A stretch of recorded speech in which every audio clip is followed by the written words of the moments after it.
Suamiku membuangku demi janda kaya. Tapi dia lupa kalau semua kekayaannya berasal dari keringatku. Lihat, bagaimana aku merebut kembali segalanya dan membuat mertuaku berlutut memohon ampun di depan kantorku. Oke, sebelum ceritanya dimulai, jangan lupa like dan subscribe agar channel ini bisa semakin berkembang. Dan kalian tidak ketinggalan cerita viral selanjutnya. Tulis di kolom komentar. Dari daerah mana kalian menonton? Dahulu, aku percaya bahwa kebahagiaan itu sederhana. Cukup dengan melihat senyum Mas Aris saat pulang kerja dan mendengar tawa kecil putra kami di ayunan. Aku merasa menjadi wanita paling beruntung di dunia. Rumah kecil kami selalu terasa hangat. Aku masih ingat betul bagaimana Mas Aris menjanjikan sebuah masa depan yang cerah sambil menggenggam jemariku yang kasar karena pekerjaan dapur. Dia adalah duniaku. Dialah tempatku menyandarkan segala impian setelah kedua orang tuaku tiada. Sebagai istri, aku tidak pernah menuntut banyak. Aku merasa cukup dengan nafkah yang pas-pasan. Asalkan rumah tangga kami penuh dengan kasih sayang. Setiap pagi, aku menyiapkan bekal terbaik untuknya. Memastikan kemejanya licin tanpa celah. Dan menyambutnya dengan senyuman, meski badanku terasa remuk setelah seharian mengurus rumah tanpa bantuan. Keluarga besarnya pun terlihat sangat menerima kehadiranku. Ibu mertuaku sering memuji betapa hematnya aku dalam mengelola uang belanja. Mas Aris pun selalu berkata bahwa dia sangat bersyukur memiliki istri yang pengertian, yang tidak pernah mengeluh meski harus memakai baju yang sama selama bertahun-tahun. Saat itu, aku merasa sedang membangun sebuah istana yang kokoh. Aku tidak pernah menaruh curiga ketika Mas Aris mulai sering pulang terlambat dengan alasan lembur demi masa depan kami. Aku bahkan bangga suamiku bekerja begitu keras untuk keluarga kecil ini. Namun, ada satu hal yang kini kusadari. Di balik ketenangan air, terkadang ada arus deras yang siap menenggelamkan. Di balik kata-kata manis Mas Aris, ternyata ada sebuah rahasia besar yang sedang dia susun dengan sangat rapi. Aku tidak pernah menyangka bahwa keikhlasanku untuk hidup dalam kekurangan justru menjadi celah baginya untuk membagi hati. Aku tidak pernah tahu bahwa di saat aku menghitung setiap keping koin untuk membeli susu anak kami, Mas Aris sedang menyiapkan sesuatu yang mewah untuk wanita lain. Inilah awal dari perjalananku, sebuah kisah tentang ketulusan yang dibalas dengan pengkhianatan, dan sebuah janji setia yang harganya ternyata jauh lebih murah daripada sebuah harga diri. Harga diri yang selama ini kujaga dengan saksama, perlahan mulai terkoyak oleh sebuah kecurigaan yang tak beralasan. Ketulusanku yang dibalas pengkhianatan itu berawal dari sebuah pertemuan yang tampak biasa saja di sebuah acara keluarga. Hari itu, Mas Aris memperkenalkan seorang wanita bernama Siska. Dia adalah seorang janda yang katanya merupakan teman lama, yang kini sedang berjuang sendirian untuk menghidupi anaknya. Awalnya, hatiku dipenuhi rasa iba. Aku melihat Siska sebagai sosok yang tegar, dan aku sama sekali tidak keberatan saat Mas Aris berkata ingin membantunya mencarikan pekerjaan. Namun, kebaikan suamiku perlahan berubah menjadi sesuatu yang tidak wajar. Nama Siska mulai sering muncul di sela-sela pembicaraan kami. Mas Aris, yang dulunya selalu fokus pada cerita tumbuh kembang anak kami, kini lebih banyak bercerita tentang betapa malangnya nasib Siska yang harus hidup tanpa sandaran.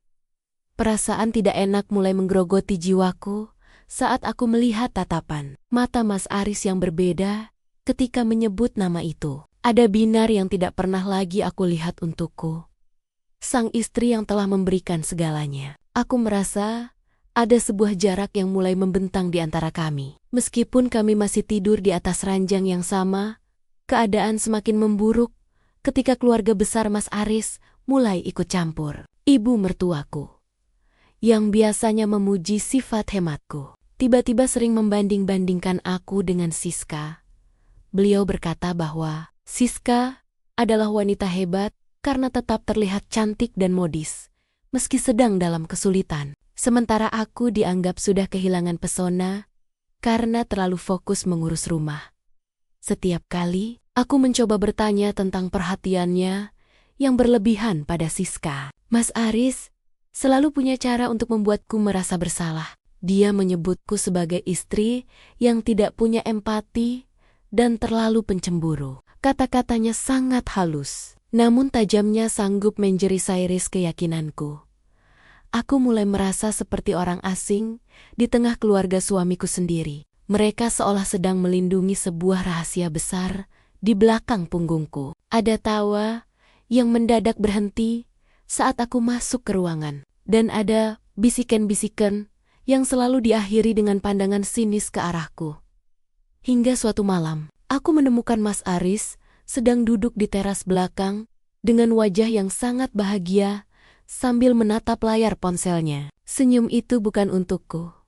Bukan pula untuk anak kami yang sedang terlelap. Senyum itu adalah awal dari badai besar yang akan segera meruntuhkan seluruh hidupku dalam sekejap mata. Aku terdiam mematung di balik tirai jendela, menyaksikan pria yang sangat kucintai itu begitu asik mengetikkan pesan dengan jemari yang menari-nari penuh semangat. Sejak malam itu, suasana di rumah kami tidak lagi sama. Mas Aris menjadi sosok yang sangat dingin. Namun, seolah memiliki dunia baru yang sangat hangat di luar sana. Dia mulai sering menyembunyikan ponselnya, bahkan membawanya hingga ke kamar mandi. Kehangatan yang dulu menyelimuti meja makan kami kini berganti dengan keheningan yang menyesakkan dada. Keanehan itu semakin nyata saat aku menyadari bahwa Mas Aris mulai mengabaikan kebutuhan dasar rumah tangga kami. Uang belanja yang biasanya ia berikan tepat waktu, kini mulai sering tertunda dengan berbagai alasan yang dibuat-buat. Dia mengeluh tentang biaya operasional kantor yang membengkak. Padahal aku tahu, dia baru saja mendapatkan kenaikan jabatan. Rasa sakit hatiku semakin bertambah ketika aku melihat bagaimana keluarga besarnya secara terang-terangan mulai merangkul Siska ke dalam lingkaran mereka. Dalam sebuah acara kumpul keluarga yang seharusnya menjadi momen kebersamaanku, aku justru merasa seperti pelayan yang tak dianggap. Ibu mertuaku tanpa canggung memuji-muji kebaikan hati Siska yang katanya sering mengirimkan hadiah mewah untuknya. Aku hanya bisa menelan ludah, menahan sesak di dada, mengingat betapa aku harus memutar otak setiap hari hanya untuk memastikan ada lauk di atas meja. Mereka seolah buta dengan segala pengorbananku selama ini. Mereka lupa siapa yang merawat ibu mertua saat sakit, dan siapa yang selalu ada di saat Mas Aris belum menjadi apa-apa.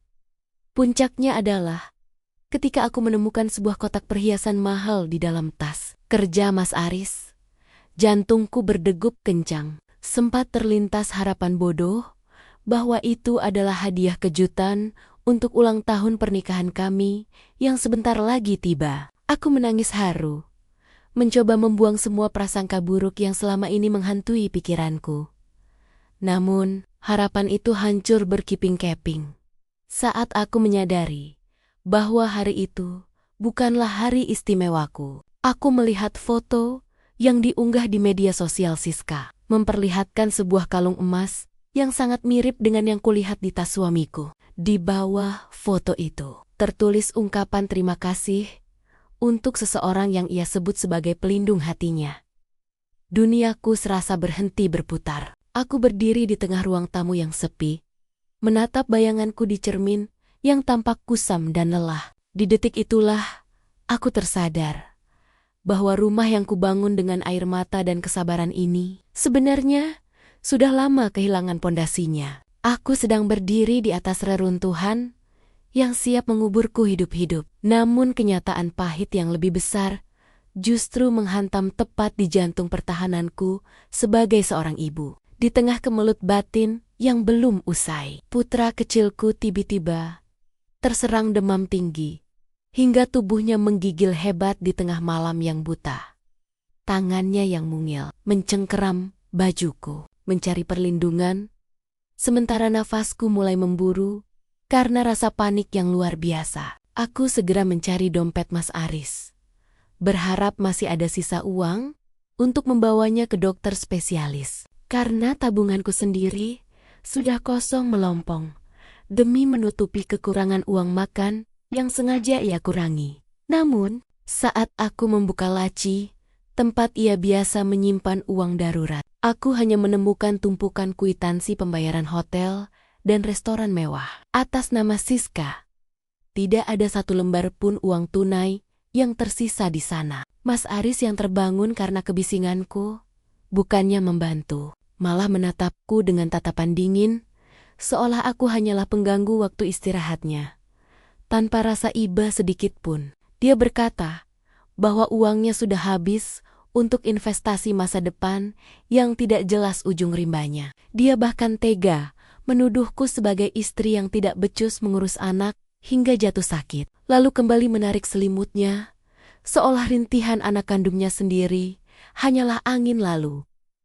Malam itu, aku terpaksa berlari keluar rumah sambil menggendong putraku di bawah rintik hujan, mencari bantuan dari tetangga, karena suamiku sendiri menutup pintu hati dan pintunya rapat-rapat. Rasa dingin yang menusuk tulang tidak sebanding dengan rasa sakit saat menyadari bahwa pria itu lebih memilih membiarkan anaknya menderita daripada menyentuh dana yang ia persiapkan untuk memanjakan wanita lain. Kondisiku semakin terdesak ketika dokter mengatakan bahwa putraku harus segera mendapatkan perawatan intensif atau kondisinya akan semakin memburuk. Di saat aku memohon pada Mas Aris melalui telepon agar ia mengirimkan uang jaminan rumah sakit, dia justru mematikan ponselnya dengan sengaja. Aku baru menyadari betapa berbahayanya posisiku sekarang. Aku tidak memiliki uang, tidak memiliki dukungan, dan kini nyawa buah hatiku berada di ujung tanduk karena keegoisan ayahnya sendiri. Kejadian ini membuka mataku sepenuhnya bahwa Mas Aris bukan lagi pelindung, melainkan ancaman nyata bagi masa depan kami. Aku duduk di kursi tunggu rumah sakit yang dingin, dengan pakaian basah kuyup, menyadari bahwa mulai detik ini, aku harus bertarung sendirian, atau aku akan kehilangan segalanya, termasuk nyawa harta paling berhargaku. Keajaiban kecil datang ketika seorang sahabat lama yang bekerja di sana membantuku memberikan jaminan sementara, sehingga putraku bisa segera ditangani oleh tim medis dalam keputusasaan yang mendalam. Aku teringat pada tas kerja Mas Aris yang sempat tertinggal di rumah karena ia terburu-buru pergi ke kantor pagi tadi. Dengan sisa tenaga yang ada, aku pulang sejenak, berharap menemukan buku tabungan lama atau aset, apapun yang bisa kujual, demi melunasi biaya pengobatan anak kami yang mulai membengkak. Namun, pencarianku justru membawaku pada sebuah amplop coklat besar yang terselip rapi di balik lapisan rahasia tas kulitnya. Tanganku gemetar hebat saat membuka isinya, dan seketika itu juga duniaku terasa runtuh, seolah bumi berhenti berputar di bawah kakiku. Di dalamnya terdapat sebuah akta notaris dan bukti transfer bank dengan angka yang sangat fantastis, bernilai miliaran rupiah. Tulisannya begitu jelas, sebuah bukti pengiriman dana yang ditujukan kepada Siska dengan keterangan singkat namun mematikan. Mahar dan Maharani. Ternyata selama ini suamiku telah mengalihkan hampir seluruh harta yang kami kumpulkan bersama untuk membangun sebuah masa depan baru dengan janda itu. Sementara untuk membeli satu kotak susu dan biaya dokter anaknya sendiri, dia berakting seolah sedang jatuh miskin. Rasa sesak di dadaku hampir membuatku kehilangan kesadaran saat membaca detail perjanjian lainnya, di mana Mas Aris telah menjanjikan sebuah rumah mewah atas nama Siska sebagai kado pernikahan siri mereka. Kebohongan yang selama ini ia bangun dengan alasan investasi bisnis, ternyata hanyalah cara licik untuk menguras keringatku yang membantunya dari nol, demi memuliakan wanita lain yang tak pernah ikut berjuang bersamanya. Setiap lembar kertas yang kupegang terasa seperti sembilu yang menyayat kulitku perlahan-lahan. Aku teringat betapa seringnya aku menahan lapar agar Mas Aris bisa makan enak. dan betapa sabarnya aku memakai sepatu yang sudah berlubang agar dia bisa tampil gagah di depan kolega-koleganya. Semua pengorbanan itu kini terasa sia-sia, dibuang ke dalam jurang pengkhianatan yang paling dalam. Air mataku tidak lagi jatuh karena sedih, melainkan karena amarah yang mulai membakar seluruh rasa cintaku yang tersisa. Aku menggenggam erat bukti-bukti itu, menyadari bahwa suamiku bukan hanya telah membagi hati, tapi dia telah merencanakan pemiskinan terhadap diriku dan anak kandungnya sendiri. Di dalam kamar yang sepi itu, aku bersumpah bahwa bukti-bukti ini tidak akan menjadi sekadar kertas tak bermakna, melainkan senjata yang akan mengakhiri penderitaanku suatu hari nanti. Dengan keberanian yang tersisa, aku membawa bakti-bakti transfer miliaran rupiah itu ke rumah ibu mertuaku, tempat di mana seluruh keluarga besar Mas Aris sedang berkumpul untuk jamuan makan malam. Aku datang dengan harapan mereka akan terkejut dan membelaku, atau setidaknya menegur kekhilafan Mas Aris yang telah menelantarkan anak kandungnya demi wanita lain. Namun, kenyataan yang kuterima justru jauh lebih pahit dari empedu. Saat aku meletakkan lembaran bukti itu di atas meja, tidak ada satupun wajah yang menunjukkan rasa bersalah atau keterkejutan. Ibu mertuaku justru menatapku dengan tatapan meremehkan, seolah aku hanyalah debu yang mengganggu pemandangan indahnya. Beliau dengan tenang melipat kortis-kertis itu dan berkata bahwa apa yang dilakukan Mas Aris adalah haknya sebagai laki-laki yang sukses. Mereka bahkan secara terang-terangan membela hubungan itu, mengatakan bahwa Siska jauh lebih layak mendapatkan kemewahan karena ia bisa menjaga penampilan dan memberikan kebanggaan bagi keluarga besar. Rasa sakitnya terasa kian menghujam saat Mas Aris berdiri di tengga-tengga mereka tanpa sedikit pun rasa malu. Dia justru menyalahkanku karena telah lancang membongkar tas pribadinya dan menuduhku sebagai istri yang tidak tahu berterima kasih. Dia mengancam, jika aku terus mempermasalahkan uang mahar untuk Siska, dia tidak akan sigen-sigen menjauhkan aku dari putraku. Dengan menggunakan kekuatan finansial dan koneksi yang dia miliki, keluarga besar yang dulu kupuja sebagai pengganti orang tuaku kini tertawa bersama di atas penderitaanku. Mereka menganggap keluh kesahku sebagai nyanyian sumbang seorang wanita yang dianggap sudah tidak berguna dan membosankan. Mereka tidak peduli bahwa saat itu putraku masih terbaring lemah di rumah sakit. Mereka hanya peduli pada citra dan harta yang bisa Mas Aris berikan kepada mereka. Aku berdiri mematung di tengah ruang tamu yang megah itu, dikelilingi oleh orang-orang yang hatinya telah membatu oleh silau materi. Tidak ada lagi tempat bagiku untuk bersandar. Tidak ada lagi pelindung yang bisa kupercaya di rumah ini. Ancaman untuk memisahkan aku dari anakku adalah puncak dari segala kebiadaban yang mereka tunjukkan malam itu. Aku melangkah keluar dari rumah itu dengan kepala tegak, meski hatiku hancur berkeping-keping. Di bawah langit malam yang gelap, aku menyadari bahwa meminta keadilan pada mereka adalah sebuah kesia-siaan. Aku harus berhenti memohon belas kasihan dan mulai menyusun rencana yang jauh lebih besar. Karena jika mereka menggunakan harta untuk menindasku, maka aku akan memastikan harta pula lah yang akan membuat mereka bertekuk lutut di hadapanku kelak di sepanjang jalan menuju rumah sakit. Air mataku mengering, berganti dengan sorot mata yang tajam dan penuh tekad. Aku kembali ke bangsal tempat putraku dirawat, menatap wajah pucatnya yang kini mulai sedikit tenang dalam tidurnya. Di ruangan yang sempit dan berbau obat itu, aku menetapkan sebuah tujuan besar. Aku harus menjadi mandiri secara finansial secepat mungkin. Aku tidak akan membiarkan Mas Aris atau keluarga besarnya menggunakan uang sebagai senjata untuk merampas hak asuh anakku.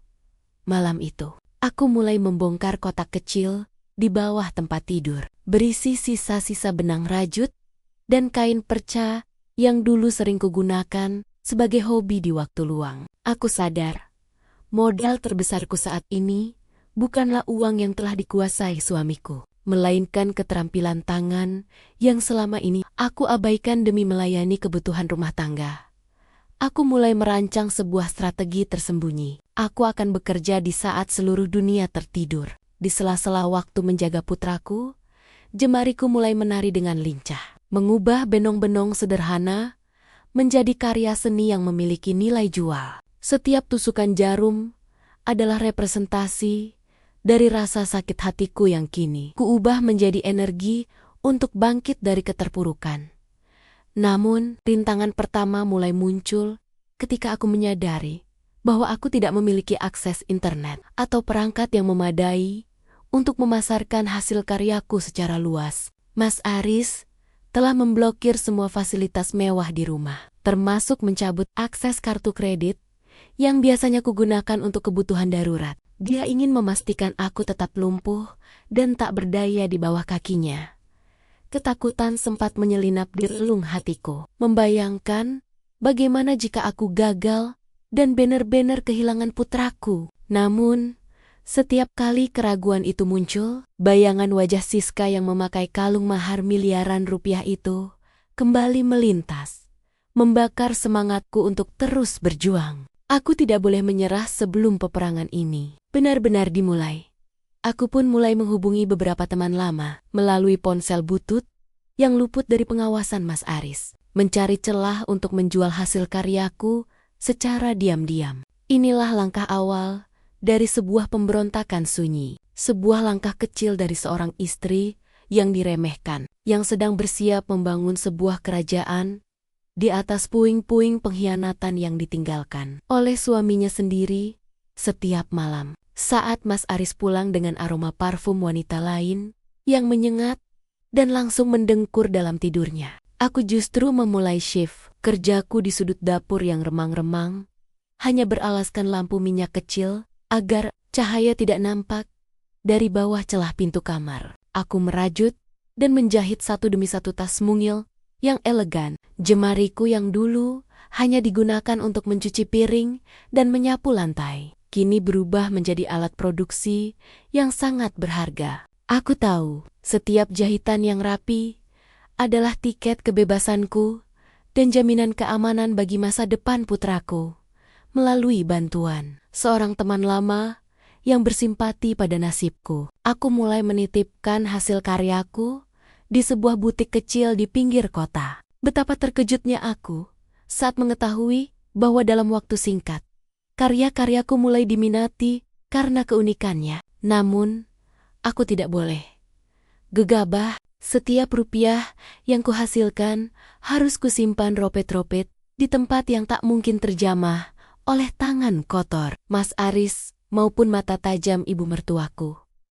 Hidup dalam kepuropiron ini sungguh menyiksa batin. Di siang hari, aku tetap berakting sebagai istri yang tunduk dan penurut, menerima setiap caci maki halus dari keluarga besar dengan kepala tertunduk. Aku membiarkan mereka percaya bahwa aku telah hancur dan kehilangan semangat hidup, agar mereka lengah dan berhenti mengawasi setiap gerak-gerikku. Mas Aris semakin jarang pulang, dan jika pun pulang, dia hanya datang untuk memamerkan kemewahan barunya. Seperti jam tangan berlapis emas atau sepatu kulit mahal, dia sering sengaja meletakkan struk belanja barang mewah di atas meja makan, seolah ingin mengejekku, yang bahkan harus berpikir 2 kali hanya untuk membeli telur untuk sarapan. Dia tidak tahu bahwa di balik penampilanku yang kusam dan lelah, aku sedang menghitung hari menuju kemandirianku. Namun, keberanianku mulai diuji ketika Siska, wanita yang telah menghancurkan rumah tanggaku, tiba-tiba datang ke rumah dengan dalih ingin menjenguk putraku. Dia datang dengan gaya angkuh, mengenakan perhiasan yang seharusnya menjadi hakku, dan dengan sengaja memamerkan kedekatannya dengan ibu mertuaku di depanku. Melihat mereka tertawa bersama di ruang tamuku sendiri.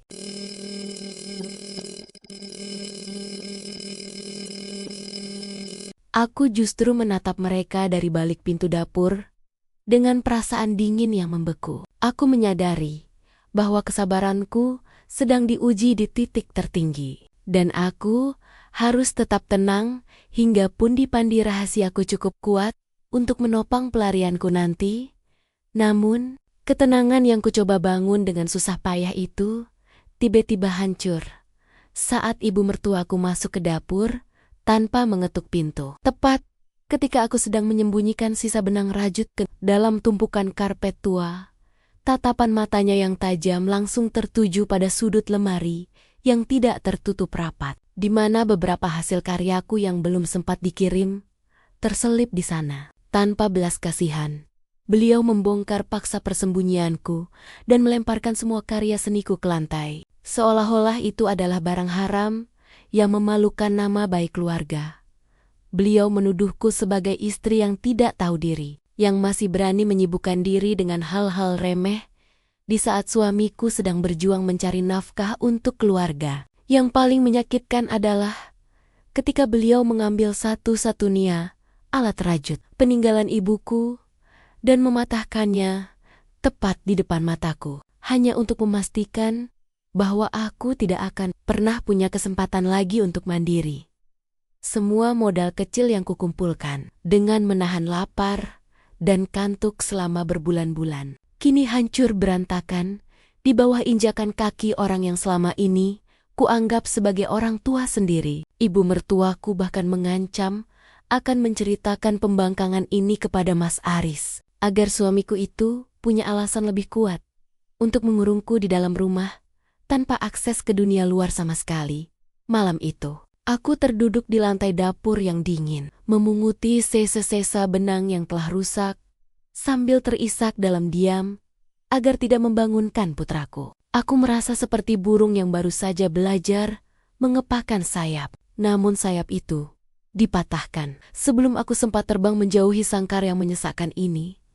Rintangan ini terasa begitu berat, seolah semesta sedang bekerja sama dengan Mas Aris untuk menjagaku tetap berada dalam kemiskinan dan kehinaan. Aku menatap telapak tanganku yang lecet karena bekerja terlalu keras, merasa bahwa semua usahaku telah menemui jalan buntu dan tidak ada lagi celah untuk melarikan diri. Namun, di tengah keputusasaan itu, aku menemukan sebuah kartu nama yang terselip di balik sisa kain yang tidak ikut dirusak oleh ibu mertuaku. Itu adalah nomor kontak seorang kolektor seni yang pernah menyatakan ketertarikannya pada desainku melalui butik teman lamaku. Sebuah harapan kecil kembali menyala di tengah kegelapan, memberiku kekuatan untuk tetap bertahan meski aku tahu esok pagi badai yang lebih besar dari Mas Aris telah menungguku di ruang tamu. Namun, apa yang terjadi keesokan harinya jauh lebih mengerikan dari sekadar kemarahan. Sebuah rencana jahat telah disusun dengan rapi oleh Siska untuk melenyapkan keberadaanku dari rumah itu selamanya. Pagi itu, suasana rumah terasa sangat mencekam ketika Mas Aris dan seluruh keluarga besarnya berkumpul dengan wajah penuh kebencian. Di atas meja berserakan beberapa perhiasan milik ibu mertuaku yang sengaja diletakkan di dalam tas kumalku oleh tangan tersembunyi. Siska berdiri di pojok ruangan, menutupi wajahnya siuluyala. Ia sedang bersedih karena merasa telah dikhianati olehku, orang yang dianggapnya teman.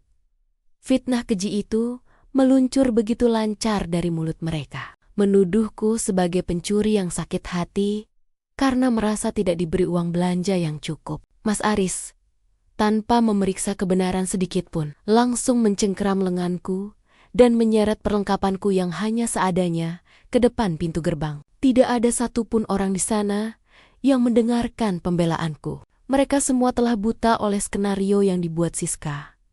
Puncak dari segala kehinaan itu adalah ketika ibu mertuaku meludah ke arah tanah, tepat di depan kakiku, sambil berteriak bahwa wanita miskin dan tak tahu malu sepertiku tidak pantas menyandang nama keluarga mereka. Aku diusir seperti binatang, tanpa diberikan kesempatan untuk membawa tabungan rahasiaku yang selama ini kusembunyikan di dalam lipatan baju.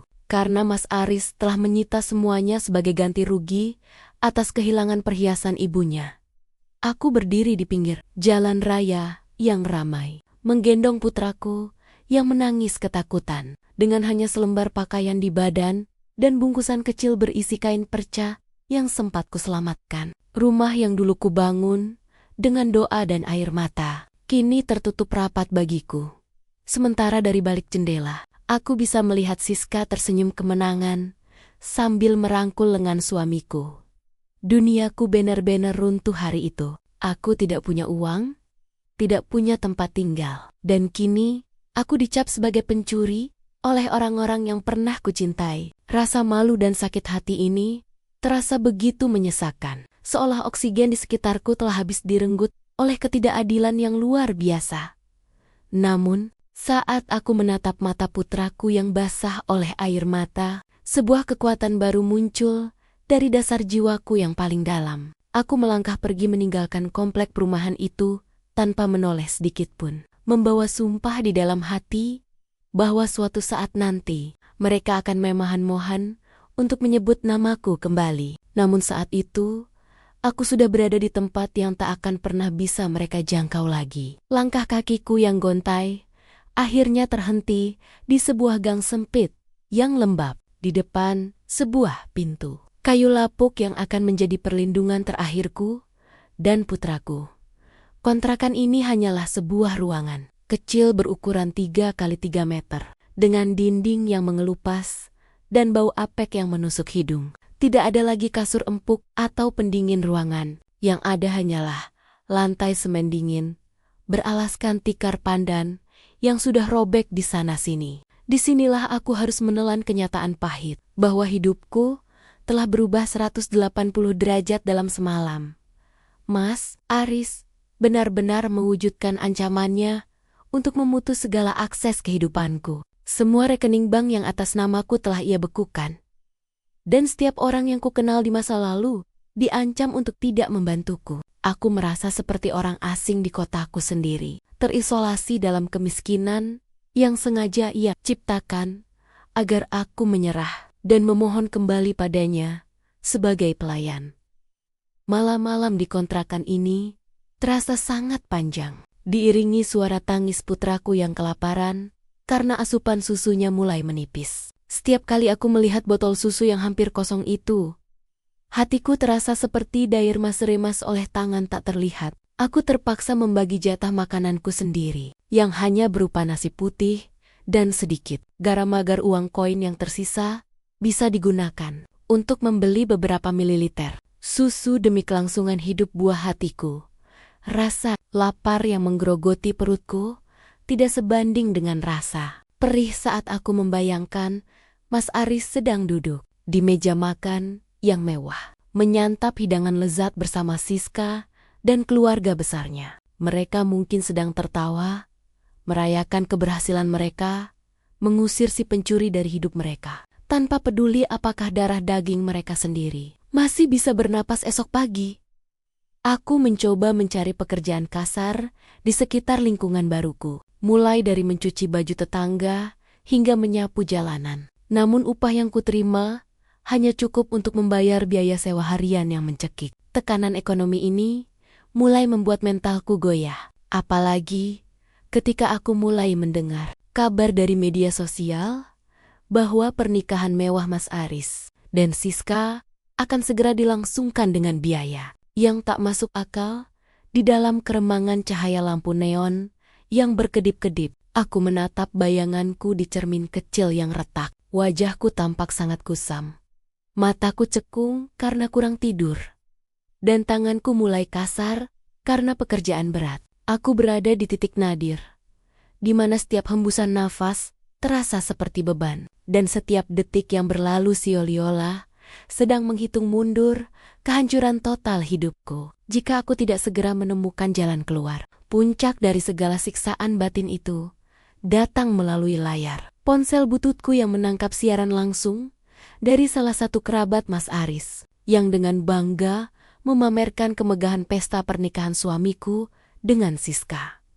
Di layar kecil itu, aku melihat Mas Aris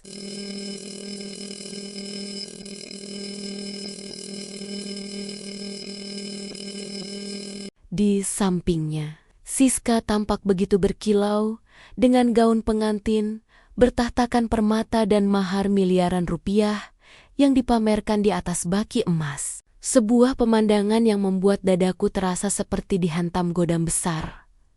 Ironi itu terasa begitu mencekik di saat mereka berpesta pora di gedung berbintang dengan hidangan yang melimpah. Aku sedang duduk bersimpuh di lantai kontrakan yang lembab, menatap satu kotak susu terakhir milik putraku. Aku terpaksa mengocok kotak itu berkali-kali, mencoba mengeluarkan tetes terakhir demi menenangkan tangis bayi kecilku yang mulai parau karena haus dan lapar.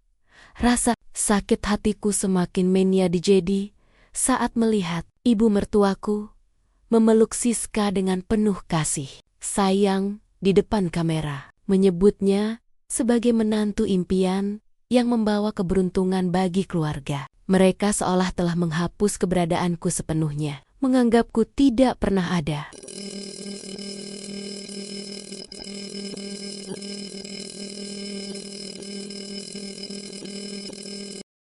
Setiap sorak-sorai tamu undangan yang terdengar dari ponsel itu bagaikan ejekan yang menghujam langsung ke ulu hatiku. Aku teringat bagaimana Mas Aris dulu sering mengeluh, tidak punya uang, bahkan untuk sekadar membelikan sepatu baru bagi putra kami. Namun kini, ia dengan ringannya menghamburkan miliaran rupiah hanya untuk memuaskan ego dan nafsu dunianya bersama wanita lain.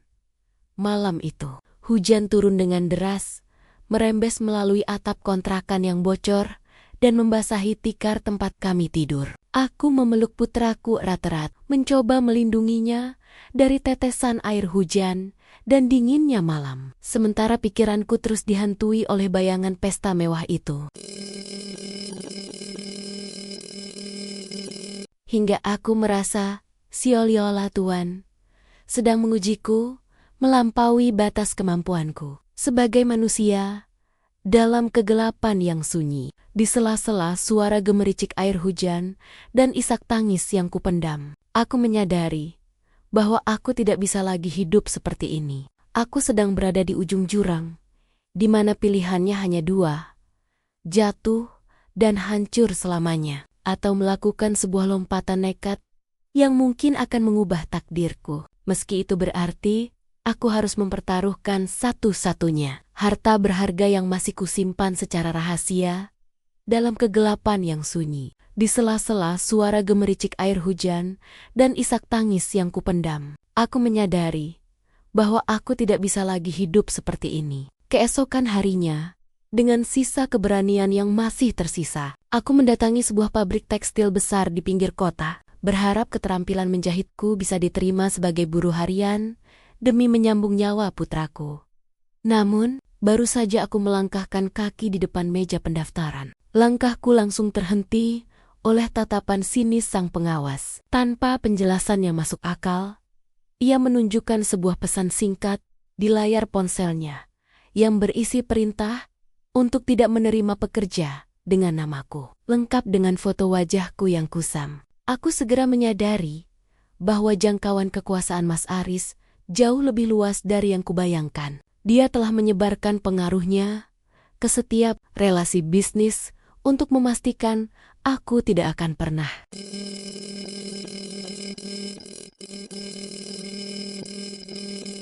merasa seperti buronan di tanah kelahiranku sendiri. Seolah-olah bernapas dan mencari nafkah adalah sebuah kesalahan besar yang harus dihukum. Aku berjalan pulang dengan kaki gemetar, melewati deretan toko yang menjual makanan lezat. Sementara perutku terasa sangat perih, karena sudah 2 hari hanya terisi air keran. Setiap kali aku mencoba menawarkan jasa mencuci keliling di sekitar kontrakan, orang-orang justru menutup pintu mereka rapat-rapat, seolah-olah fitnah sebagai istri. Pencuri yang disebarkan keluarga besar Mas Aris telah sampai ke telinga mereka. Keputusasaan mulai menyelimuti pikiranku saat aku kembali ke kontrakan dan melihat putraku hanya bisa terdiam lemas, tidak lagi memiliki energi untuk menangis. Botol susunya sudah benar-benar kosong, dan aku tidak memiliki sepeser pun uang untuk membeli isi ulangnya. Dunia terasa begitu sempit dan menyesakkan, seolah-olah langit sedang menekan pundakku agar aku bersimpuh dan menyerah pada nasib yang tidak adil ini. Di saat yang bersamaan, sebuah mobil mewah berhenti di depan gang sempit kontrakanku, dan seorang pesuruh berpakaian rapi turun hanya untuk melemparkan sebuah amplop berisi dokumen kesepakatan. Isi dokumen itu sangat jelas. Mas Aris menawarkan bantuan finansial dan kehidupan mewah bagi putra kami, asalkan aku bersedia menyerahkan hak asuh sepenuhnya dan menghilang selamanya dari kehidupan mereka. Dia ingin membeli kasih sayang seorang ibu dengan uang, menggunakan kelaparan anak kandungnya sendiri sebagai alat untuk memeras jiwaku. Aku duduk di sudut ruangan yang gelap, menatap dokumen itu dengan tangan gemetar dan hati yang hancur berkeping-keping. Usahaku untuk mandiri telah dipatahkan di setiap tikungan, dan kini aku dipaksa memilih antara harga diriku atau nyawa anakku yang mulai meredup. Rasa gagal sebagai seorang ibu mulai merayapi kalbuku, meninggalkan satu pilihan terakhir yang sangat menyakitkan. Sebuah rahasia besar yang selama ini kusimpan ropet-ropet di bawah lantai tanah. Rumah lama orang tuaku yang kini sudah terbengkalai.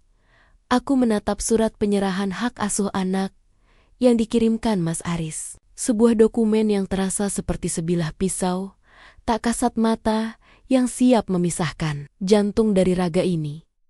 Jika aku menandatanganinya, putraku akan hidup bergelimang harta di istana Mas Aris dan Siska. Namun dia akan tumbuh besar tanpa mengenal kasih sayang ibu kandungnya, dan mungkin akan diajarkan untuk membenciku. Namun, jika aku tetap bertahan dalam egoisme kemiskinanku, aku khawatir tubuh mungilnya tidak akan sanggup bertahan lebih lama lagi tanpa nutrisi yang layak. Kebuntuan ini membuatku merasa seperti sedang berdiri di atas seutas tali tipis di tengah badai, di mana salah melangkah sedikit saja berarti kehancuran abadi.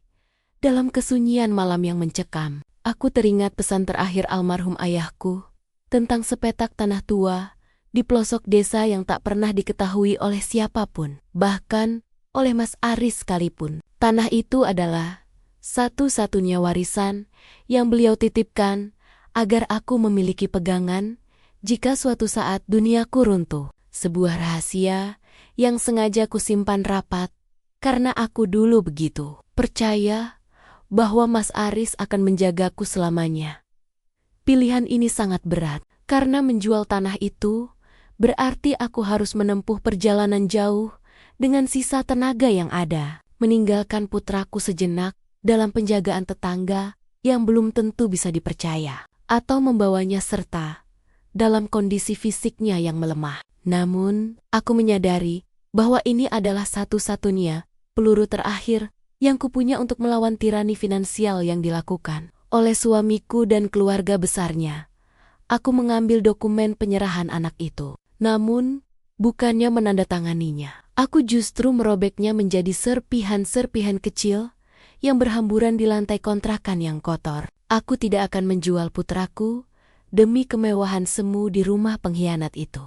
Karena aku lebih memilih mempertaruhkan nyawaku untuk mengolah warisan orang tuaku demi membangun masa depan kami sendiri. Dengan sisa kekuatan yang seolah datang dari langit, aku menggendong putraku dan membungkusnya dengan kain paling tebal yang kupunya, bersiap menembus kegelapan menuju desa terpencil itu. Aku tahu rintangan di depan akan jauh lebih mematikan, namun api amarah dan cinta di dadaku kini telah menyatu menjadi kekuatan yang tak terbendung. Inilah pertaruhan terakhirku, sebuah perjalanan nekat yang akan menentukan apakah aku akan tetap menjadi korban yang diremehkan atau bangkit sebagai pemenang yang akan meruntuhkan kesombongan mereka semua. Perjalanan menuju desa terpencil itu terasa sangat panjang, menembus kabut pagi dengan raga yang gemetar hebat. Namun kaki ini terus melangkah hingga akhirnya aku sampai di hadapan sepetak tanah tua peninggalan ayahku.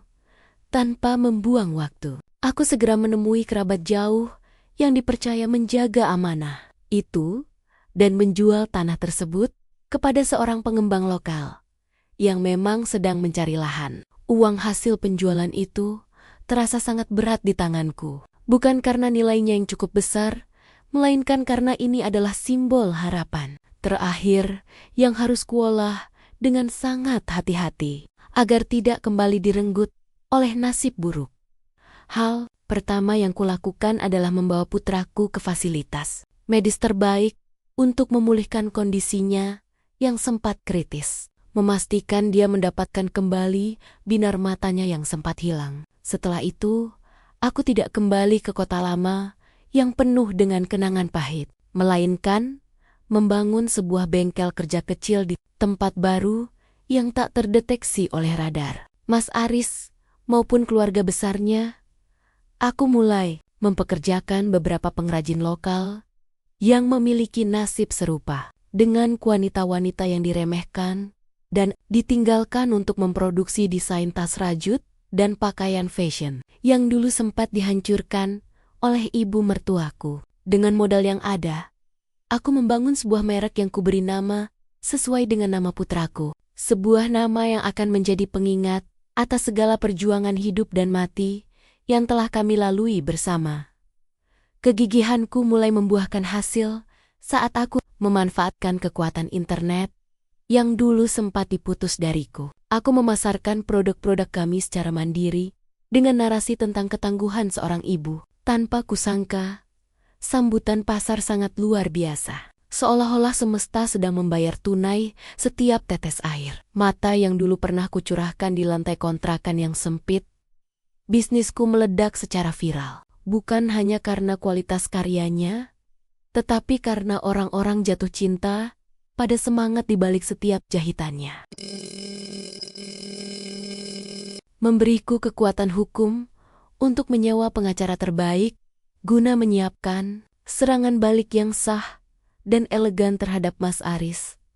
Aku mulai bertransformasi dari seorang istri yang kusam dan tak berdaya menjadi seorang pengusaha wanita yang disegani, yang penampilannya kini jauh lebih menawan daripada siapapun yang pernah menghinaku setiap malam. Saat aku menatap saldo tabunganku yang terus bertumbuh, aku tidak lagi merasa takut akan hari esok. Aku menyadari bahwa kesengsaraan yang dipaksakan oleh suamiku ternyata adalah pupuk yang membuat mentalku tumbuh menjadi baja.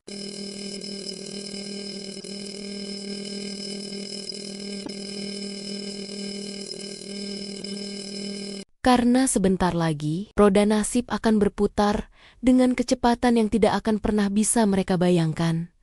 Di saat merek fashion yang kubangun mulai merambah pasar internasional dan menjadi perbincangan di kalangan sosialita, kabar tentang keretakan di istana megah Mas Aris mulai sampai ke telingaku seperti bisikan angin yang menyejukkan.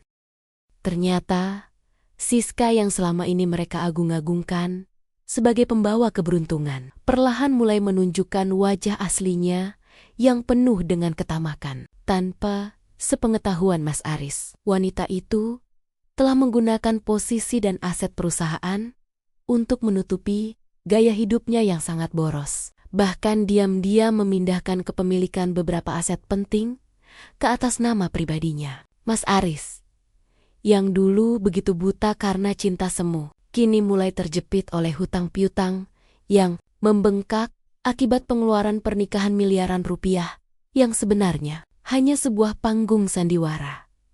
Keluarga besar Mas Aris yang dulu menghinaku sebagai wanita tak berguna, kini mulai merasakan dampak dari pilihan mereka sendiri. Ibu mertuaku seringkali terdengar mengeluh karena Siska tidak pernah mau melayani kebutuhannya. Bahkan memperlakukannya lebih buruk daripada pelayan di rumah sendiri. Mereka merindukan sosok lembut dan penurut yang dulu selalu ada tanpa menuntut.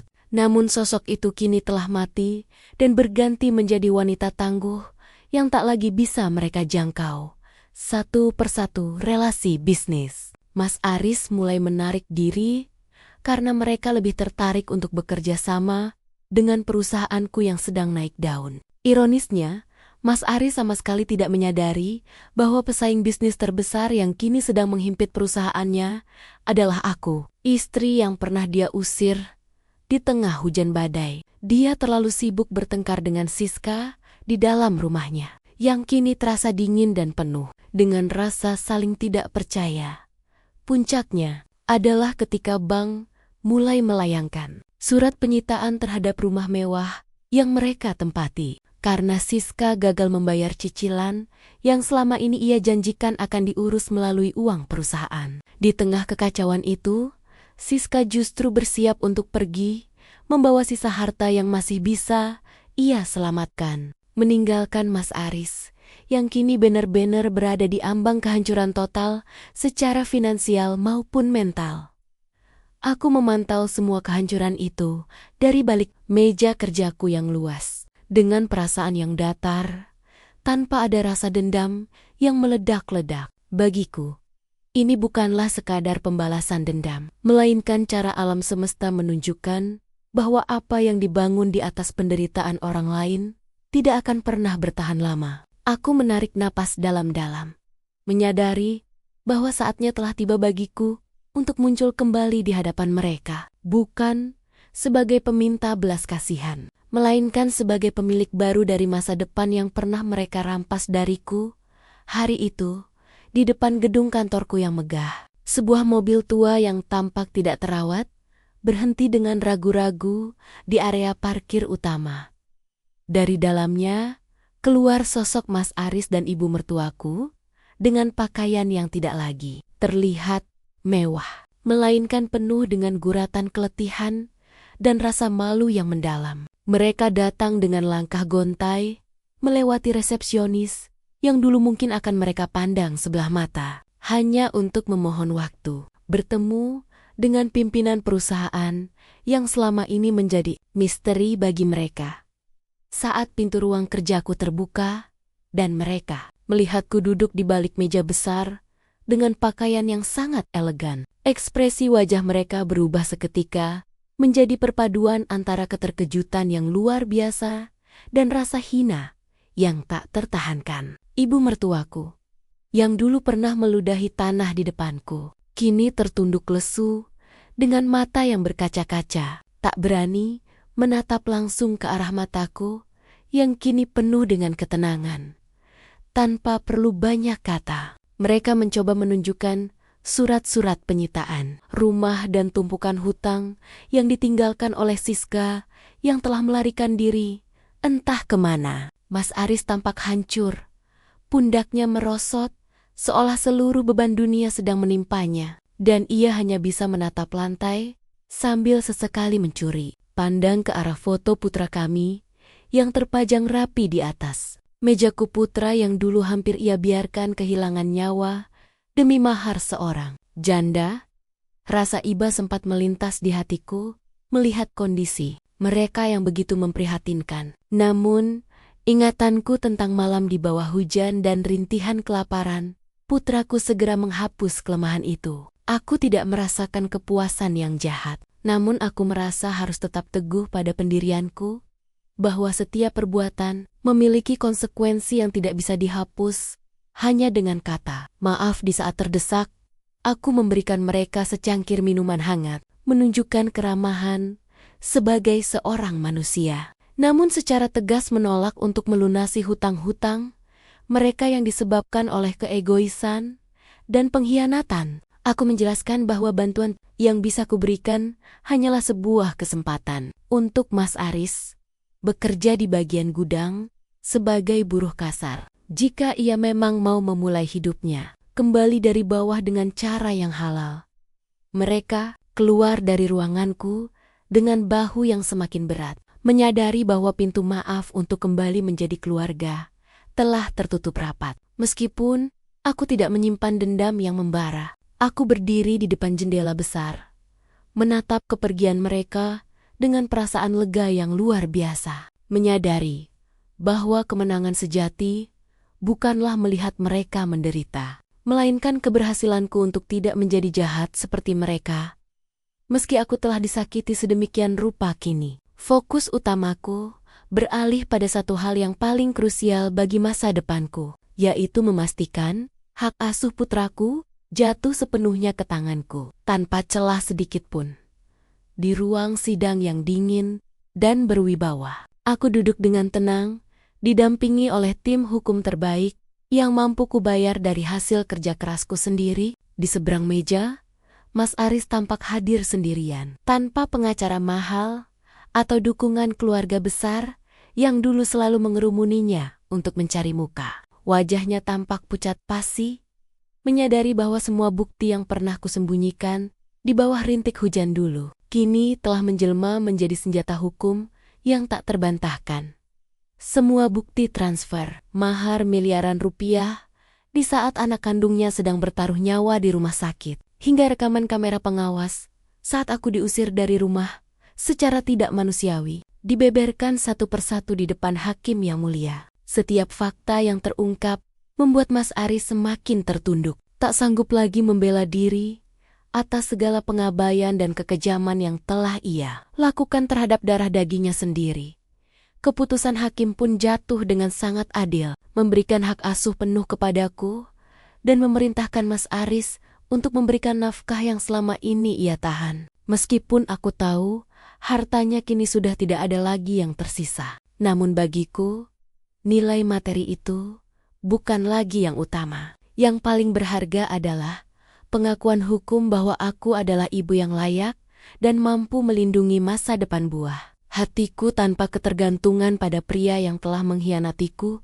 Saat palu hakim diketuk, aku merasakan beban bertentan yang selama ini menekan pundakku, seolah terbang menguap ke udara. Aku menatap Mas Aris untuk terakhir kalinya dalam jarak dekat, melihat guratan penyesalan yang sangat dalam di matanya. Namun aku hanya membalasnya dengan sebuah anggukan kecil sebagai tanda perpisahan abadi. Tidak ada lagi rasa takut akan ancamannya untuk memisahkan aku dari anakku, karena kini aku memiliki perlindungan yang lebih kuat dari sekadar uang, yaitu kebenaran yang telah terbukti.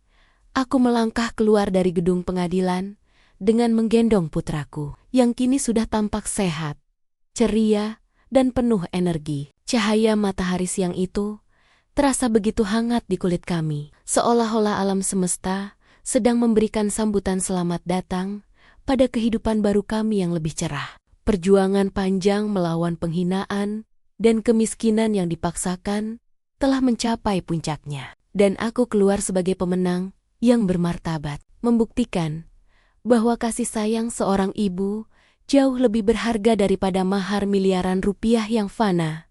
Namun, drama kehidupan ini belum benar-benar berakhir sebelum aku menyaksikan bagaimana keserakahan Mas Aris dan Siska menghancurkan mereka hingga ke dasar jurang yang paling dalam.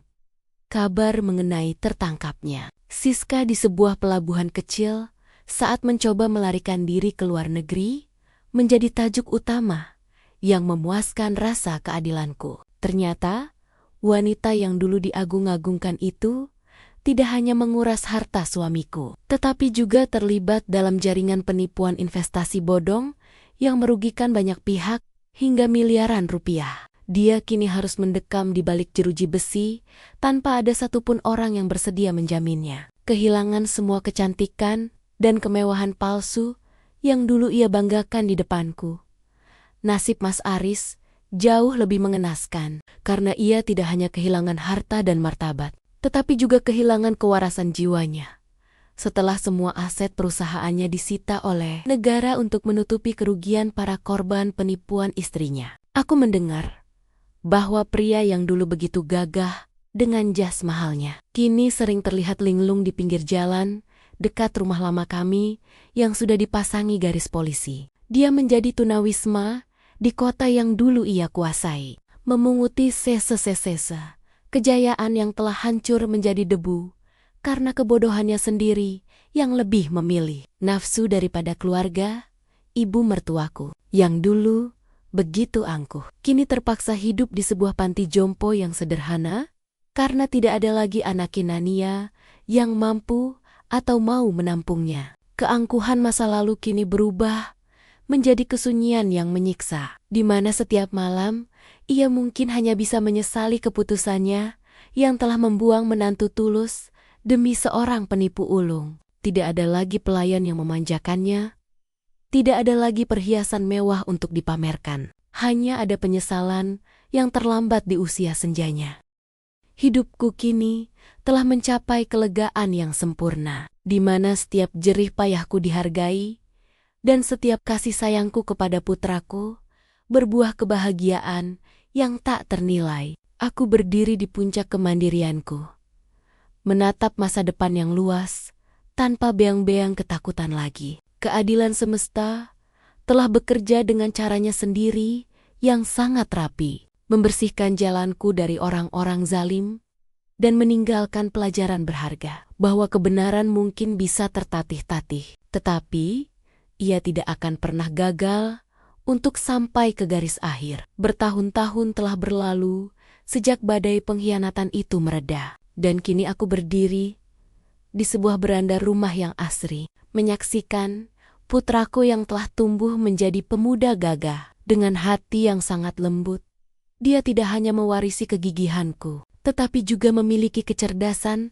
untuk mengelola kerajaan. Bisnis yang kami bangun dari sepetak tanah warisan dan sisa-sisa kain perca. Setiap kali aku melihatnya membantu sesama atau memimpin perusahaan dengan penuh integritas, aku merasa bahwa semua air mata yang jatuh di lantai kontrakan yang sempit dulu telah terbayar lunas. Dengan kebanggaan yang tak terlukiskan, luka-luka di masa lalu kini telah berubah menjadi bekas luka yang menguatkan. Sebuah pengingat bahwa seorang wanita yang hancur berkeping-keping pun mampu menyusun kembali dirinya menjadi sosok yang lebih indah.